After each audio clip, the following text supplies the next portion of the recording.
The transition of a manager from one club to another tends to be built in stages in FM 2017. I think this is the first version that really it represents more realistic or real life kind of manager movements. I don't think a manager, especially at a top league these days, would move to a club without first setting some ground rules, setting some philosophies down, and talking generally about what players and what staff they want to keep and how they want to go about their business.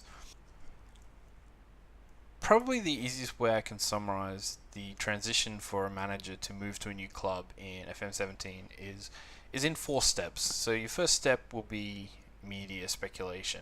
The club that needs a manager is vacant. They come and ask you, "Are you interested?" And at that point, you can sort of knock them on the head by saying no. You can be quite accepting, or you can be quite neutral, which will probably hedges your bets whether they'll bother coming asking you or not. If you're not keen, why would they? Why would they come and ask you?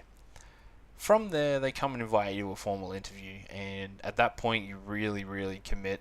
You get to talk about philosophies, and you get to talk about strategies. You get to talk about budgets. You get to ask them, "I'll come if you change this at the club, if you invest here." They ask you about things that have happened at your club, and then there must be some sort of process behind the scenes where they get to figure out if that suits what, like, your answers suit what their philosophies are. I got asked about, I hope you enjoyed our interview earlier. Uh, they asked me about like financial things like that, and hopefully my answers were good enough to suit what they were thinking about their money if they get in those situations. I don't know the consequences. I haven't done it enough times and been in this situation enough times to really gauge that. After that, you hit the third stage, and that's what I want to have a look at right now.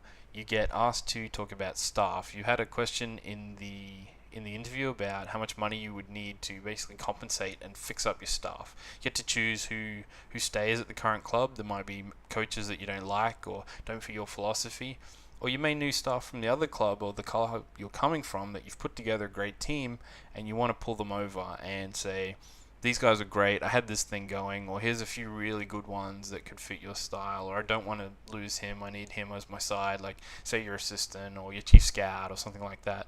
So you get to pull them over as well.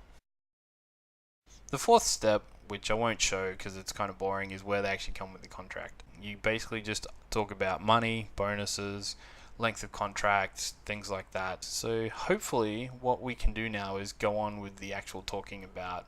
I'll run you quickly through a thing about how you juggle your staff and things like that. We'll trade a couple of guys in and out and see how that goes.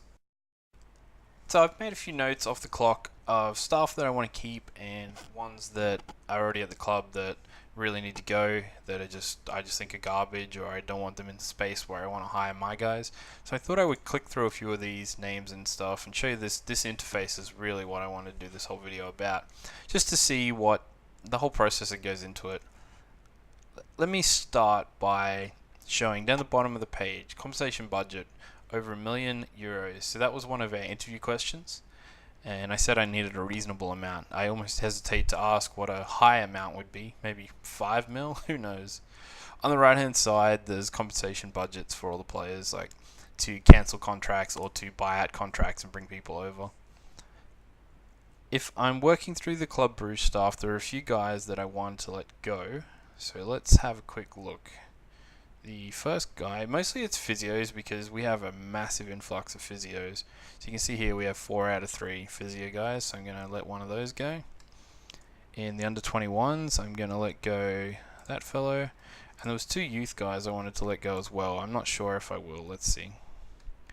So we have 3 out of 3. But the other problem is that these contracts are all up at the end of the year, so I might actually leave them for the moment. There was one scout, this guy from Ukraine, he is no good. And then if I quickly flick to my other notes, there was a bunch of guys here from Waasland-Beveren who I wanted to bring over. The first being Pastor, and he's going to jump in here. Yeah, see, that's good as a coach. I like it. The next one is, I was looking at a GK coach, goalkeeping coach, so we'll put him in for now. Had a couple of under 21 coaches that I kind of wanted to promote, so let's go grab them. So as you can see, there's some players coaches don't want to move. So I kind of wanted those guys. Okay, and there was one scout that I wanted to grab. I wanted to bring our main guy, senior, and Belgian international veteran, but he won't. He does not that interested. But we'll take our Finnish scout.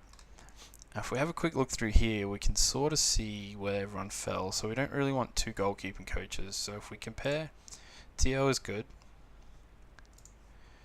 and we compare him to Joss.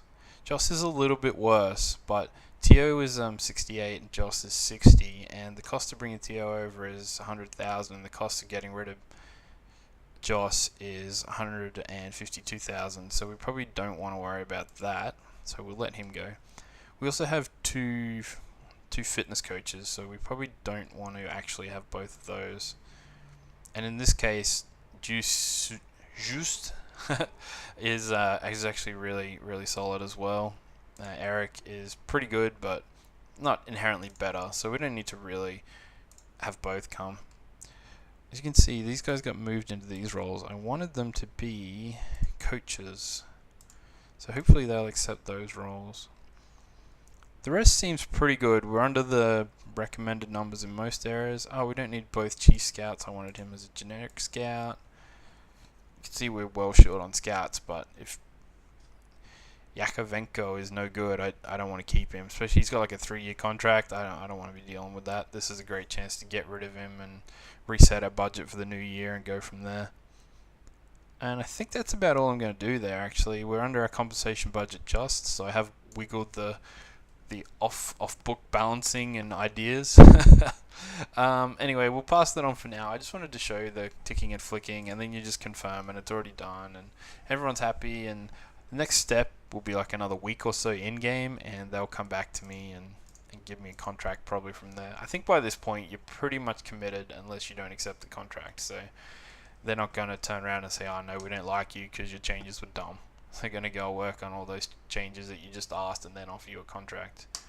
And so that's that for that. Hopefully that was interesting. Hopefully I didn't drone on for too long. And yeah, hopefully you guys learn a little bit of something.